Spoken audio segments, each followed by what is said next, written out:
तो नेक्स्ट हमारा टेंस है पास्ट कंटिन्यूअस या पास्ट प्रोग्रेसिव टेंस। इस टेंस को अपन भूतकाल भी कहते हैं। कंटिन्यूअस या प्रोग्रेस का मतलब होता है कोई काम कंटिन्यू चलता रहता है और कंप्लीट नहीं होता। प्रोग्रेस का मतलब कोई काम जारी है। कोई काम यदि पास्ट में जारी था तो सीधी सी बात है वो कहलाएगा पास्ट कंटिन्यूअस या पास्ट प्रोग्रेसिव टेंस। हिंदी के वाक्यों में हम पहचानेंगे। हिंदी के वाक्यों के अंत में यदि रहा था, रही थी, रहे थे, इनमें से कोई एक शब्द आता है तो वो पास्ट कंटिन्यूअस टेंस होगा। एडवर्ब्स जो होती हैं वो पास्ट रिलेटेड कोई वर्ड तो आएगा ही साथ में। ये बहुत आसान टेंस है, इसलिए परीक्षाओं में कभी भी इसको अकेला नहीं पूछा जाता है, बल्कि इसको पास्ट सिंपल के साथ में मिलाकर पूछा जाता है। और ये दो जो हमारे वर्ड्स हैं वेल और वाइल, इन दोनों में से कोई एक शब्द आएगा तो हम पहचान जाएंगे कि यहाँ पर कौन सा टेंस का यूज होगा, पास्ट कंटिन्यूअस का यूज होगा। इस टेंस में जो सिंपल सेंटेंस हम बनाते हैं उसका पैटर्न होगा सब्जेक्ट, फिर हेल्पिंग वर्ब्स, इसमें वॉज और वर यूज होती है और वर्ब की फर्स्ट फॉर्म में आईएनजी। मैंने आपको बताया था जिस टेंस में कंटिन्यूअस आएगा या प्रोग्रेसिव आएगा, लेकिन 6 टेंसों में, और 6 टेंसों में हम वर्ब की कौन सी फॉर्म का यूज करते हैं, V1 आईएनजी का यूज करते हैं। क्यों करेंगे? क्योंकि एकमात्र ये वर्ब की ऐसी फॉर्म होती है V1 आईएनजी जो काम का जारी होना बताती है, और सभी कंटिन्यूअस का मतलब है काम जारी रहेगा। इस टेंस में सब्जेक्ट प्लस वॉज वर का यूज होता है। प्रेजेंट कंटिन्यूअस में हम इज एम आर का यूज कर रहे थे और इज एम आर का पास्ट वॉज वर होता है। सीधी सी बात है, आई, ही, सी और चार्ली कहने का मतलब ये थर्ड पर्सन सिंगुलर है, ही, सी, इट और कोई भी एक वचन हो, लेकिन आई के साथ में वहां पर एम यूज हो रहा था प्रेजेंट कंटिन्यूअस में, लेकिन इसमें ऐसा नहीं होता। आई के साथ में वॉज यूज होता है और इनका मतलब है था।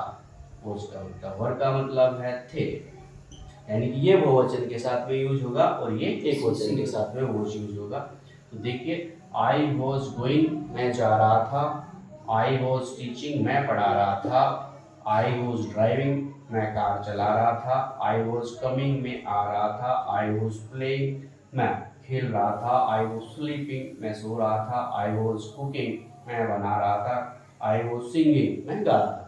सभी के साथ में बनेगा ही वॉज गोइंग, वह जा रहा था। ही वॉज गोइंग, वह जा रहा था। ही वॉज टीचिंग, वह पढ़ा रहा था। He was driving, she was coming. Charlie was going, Charlie जा रहा था। चार्ली वॉज टीचिंग, चार्ली पढ़ा रहा था। चार्ली वॉज स्लीपिंग, चार्ली सो रहा था। चार्ली वॉज सिंगिंग, चार्ली गा रहा था। वैसे इन सभी कर्ताओं के साथ में, यानी कि बहुवचन करता है वी, यू, दे और वर, यानी कोई भी प्लूरल सब्जेक्ट हो तो उनके साथ में वर का यूज होगा। वर का मतलब है थे, तो बनेगा वी वर गोइंग, हम जा रहे थे। वी वर टीचिंग, हम पढ़ा रहे थे। वी वर ड्राइविंग, हम ड्राइविंग कर रहे थे। वी वर कमिंग, हम आ रहे थे। वी वर प्लेइंग, हम खेल रहे थे। वी वर स्लीपिंग, हम सो रहे थे।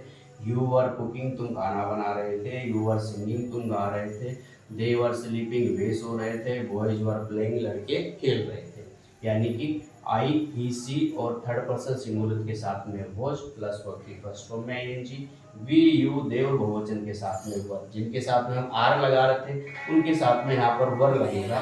जिनके साथ में हम इज लगा रहे थे उनके साथ में वॉज लगेगा। मैंने आपको बताया जिन जिन हेल्पिंग वर्ब के अंत में एस होता है वो सिंगुलर के साथ में काम आती है, लेकिन खास बात ये कि आई यहाँ पर आई को सिंगुलर माना गया अब पास्ट में, और ये वॉज का यूज होता है आई के साथ में, जबकि प्रेजेंट कंटिन्यूअस में आई के साथ में एम का यूज हम लोग कर रहे थे। मैंने बताया था वॉज, इज के अंत में भी ऐसा आ रहा था, डज में भी ऐसा आ रहा था, यानी कि सिंगुलर सब्जेक्ट के साथ में जो हेल्पिंग वर्ब होती है जिसके लास्ट में ऐसा आता है वो वाली आती है।